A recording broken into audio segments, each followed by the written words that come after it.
All right, so this is House to House, part two of Moon and Gemini in the third house.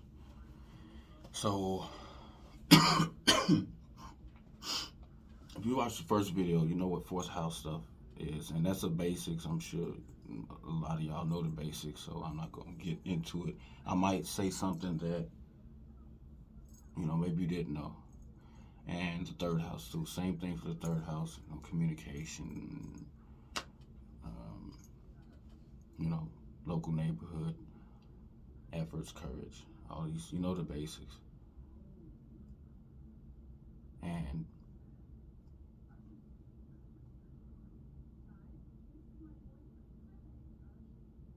this could be somewhat problematic earlier in life, like in school maybe, or like when this person's just starting to get out on not on their own, but um, like grammar school, right around in there. Because if you're not at peace at home and you're not getting it out, you're not talking to anybody about that, mental health issues can come. I have to get into that. How many of these school shootings is just like the norm now. That's why for like this position, in order to have like peace of mind comes from communication.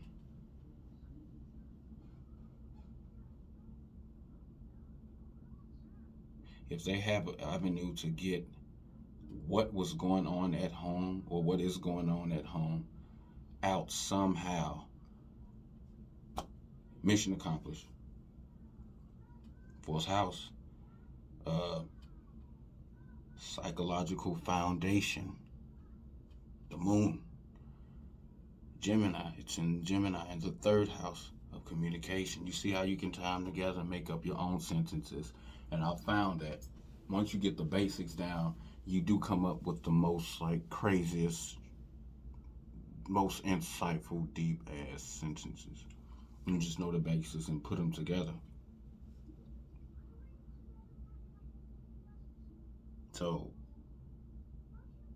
um, also your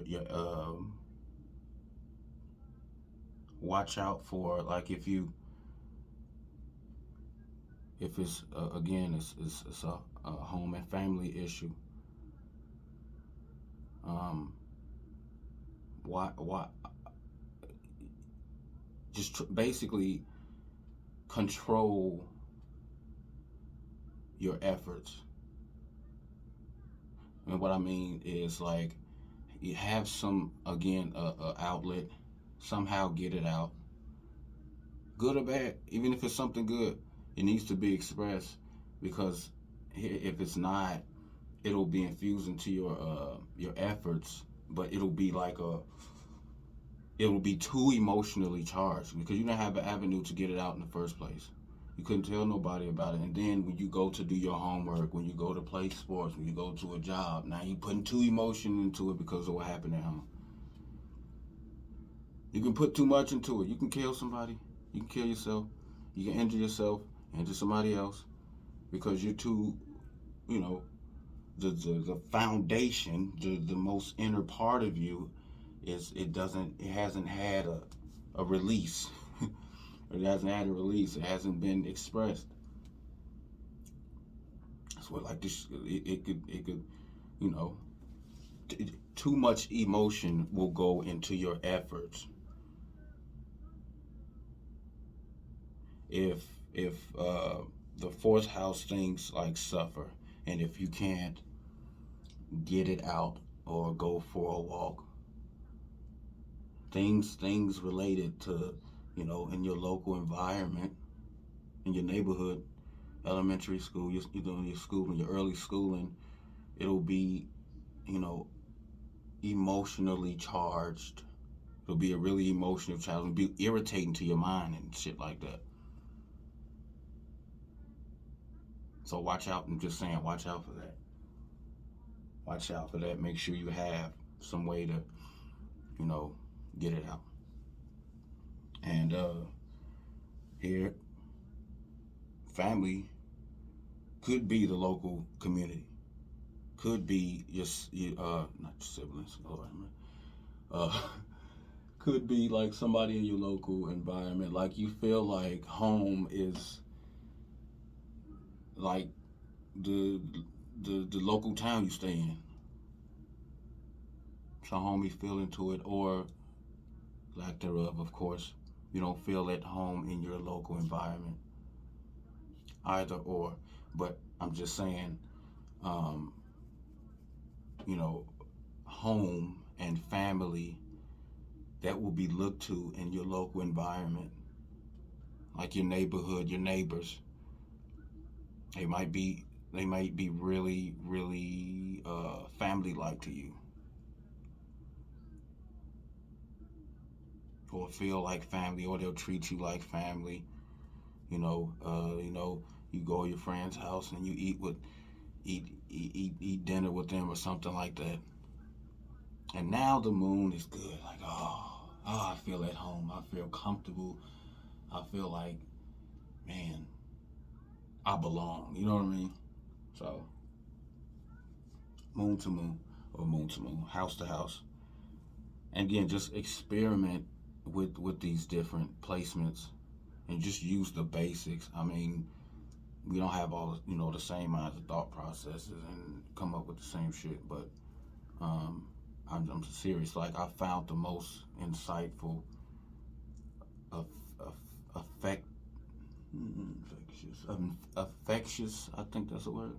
Affectious insights when I come up with my own. Like, look at the basics and just come up with my own. Like, oh, okay. So 1 + 2 and this and that. And peace of mind. I've been going again. Please have a number of different ways here, because Moon is in Gemini. Moon is in Gemini. Different ways to express yourself emotionally or get your thoughts out. Based on that, that's where the peace of mind will come from. If there's not a way to do that, peace of mind suffers. There's no peace in here, in your feelings. Emotionally, you're not at peace. But if you have it, it's attained. This mind is and just like string together like a orchestra. You got this, or a band or something like that. But instead of like people playing instruments, these are all the different avenues I was talking about. Like you have this way you can express yourself, communicate. You have this way, and a Gemini moon, Gemini anything, but really moon. They just here with it. Oh yeah, boom, boom, boom, boom, boom. So many different ways. Then I'm over here. I'm writing this down, getting this out. Boom, boom, down like that. This is a scattered mind. If Mercury is not in a stable place and not looking at nothing else, it could be a scattered mind. But as long as you're getting it out, there's some peace here. There's some peace in mind. So we'll be back with pros and cons and empowerment. Peace.